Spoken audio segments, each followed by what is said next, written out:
The one thing I love about the Brent Venables era is that they're always making moves to find that advantage, that edge, that extra as they're going into the SEC.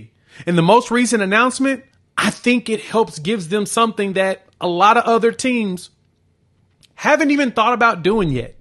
Now, there are a couple in the SEC that I know are doing this today, but I think Oklahoma's positioning themselves to be at the top and be at the cutting edge of what's coming in the new era of college football. Let's dive into the most recent promotion as well as the most recent consultant that the Sooners have picked up as they prepare for the salary cap era of college football. Before we do that, welcome to Unfair Sports. I'm your host, Jay. Thank y'all for pulling up to the channel. Y'all know what it is. Please hop in the comments. Let your boy know your thoughts. How ready do you think the Sooners are for the SEC? Are we SEC ready? How much OU DNA do you have in you in preparation for this conference? Love to hear from you all. But let's jump right into this. Oklahoma just announced on, was it Thursday, that Curtis Loftin, former linebacker at Oklahoma, former NFL player, former director of the Soul Mission, is moving up into a general manager position.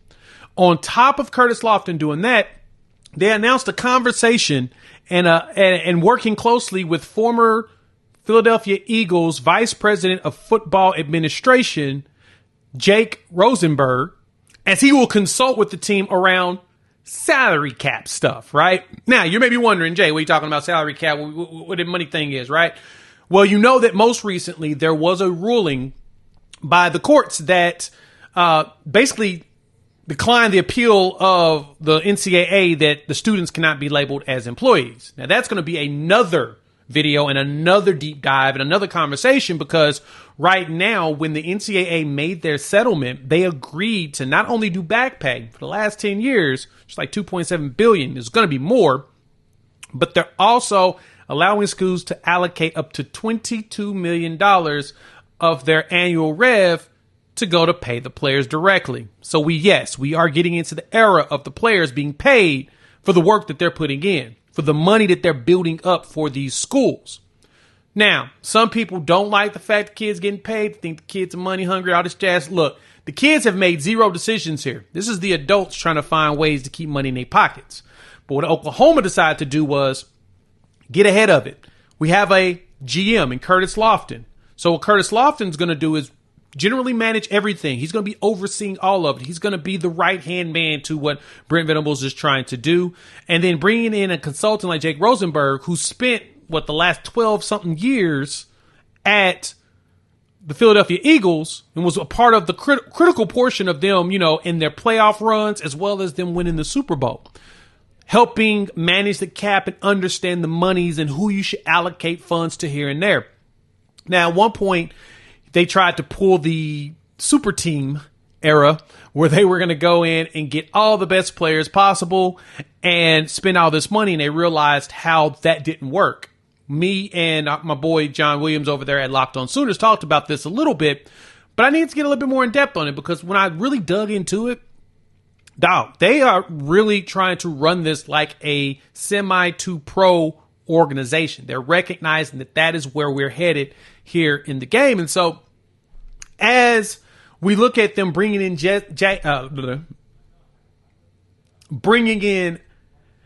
Jack Rosenberg in to work with Loftin, Jack's going to be more so a consultant. They're just, going to leverage him as a partnership. So he'll probably just be the consultant and helping oversee those numbers. The program I do know that's doing something similar to this is going to be Alabama. When Kalen DeBoer came over there from Washington, he brought Courtney Morgan with him. Now, Courtney Morgan is the general manager. He was a general manager at Washington. He did he's like a director of player personnel at Michigan, in which helped architect and built that team to where they won a national championship. A lot of those players that came were underneath his watch at the time. Courtney understands how to run that type of program, especially as you're going to be scaling a lot bigger. You got to be flexible and scalable. And you may have heard those corporate terms before, but it's true. You got to be able to be more elastic as well and understand that you're going to have to bend and be super flexible with the way things are changing. Oklahoma's looking at that. That's why they're bringing in the general manager with Curtis Loftin. He's going to have some strength. He's going to help with, staff. He's going to do a lot of big things. And then Rosenberg's going to be able to consult and talk about numbers. bringing in that one Oklahoma NIL in-house the way they did, that's why you need a guy like Curtis Loftin. That's why you need a guy like Jake Rosenberg. You need those guys to be able to have those conversations, be able to manage and understand what the numbers are, right? Yes, I'm being repetitive for a reason. I need to hammer this point to you all. We're going to start paying players more. NIL right now is their name, image, and likeness. It's them getting endorsement deals. They'll be doing photo shoots, autographs, and all of that stuff. So they'll do their job based upon their contracts to get money for that. But actually paying them as the employees that they actually are, that's where the importance of being able to manage things. Because now you got to manage it similar to you would at the NFL level. Don't get it twisted. Ain't none of these dudes making anything near NFL money. I've seen somebody say that in my comments before. No, guys.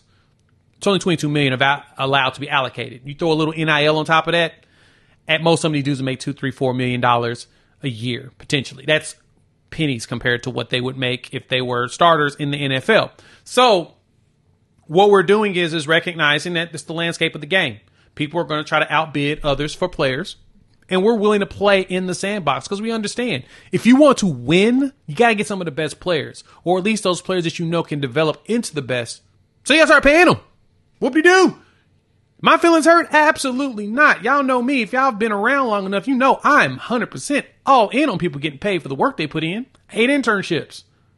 I think you should get paid for the work you put in unless you're running your own business and you're building it up from scratch. That's just kind of how the game works. But Oklahoma sees that. And so this is an opportunity to get that advantage, right? A buddy of mine shot me a message and said that he was over on Orange Bloods, over on their message board, and they were a little upset that Oklahoma did this before them. Yeah, because Oklahoma's always trying to be ahead of the curve, trying to be innovative and try to be at the forefront. And that's the best part of having Brent Venables, right? He comes in, he's still old school, but he always talked about you got to be prepared to evolve with the game, right? Clemson wasn't doing that. He's doing that here.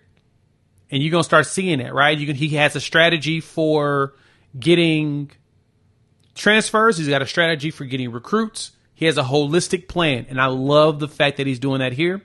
Oklahoma fans are going to benefit from it. So, y'all let me know what y'all think. Hop in the comments. Let your boy know your thoughts. How y'all feel about this new era of college football? How you like about Curtis Loftin getting the promotion? You know, old school OU player getting to move up, moving on up. Gotta love it, right? He was doing big things at Soul Mission, and now he's going to do big things for this football program. You made it this far, like the content. Go ahead, hit that like button. If you're new to the channel, subscribe. We would love for y'all to join this family of Sooner fans. We talk OU football, SEC football, college football in general, having a blast doing it.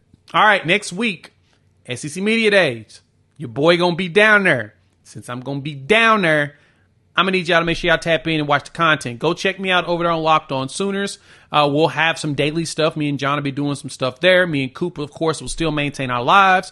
We'll go live and chop it up a little bit right before SEC Media Days and right in the middle of it. So be prepared for that. And, yeah, aside of that, we'll chop it up, I don't know, next day or two. Peace.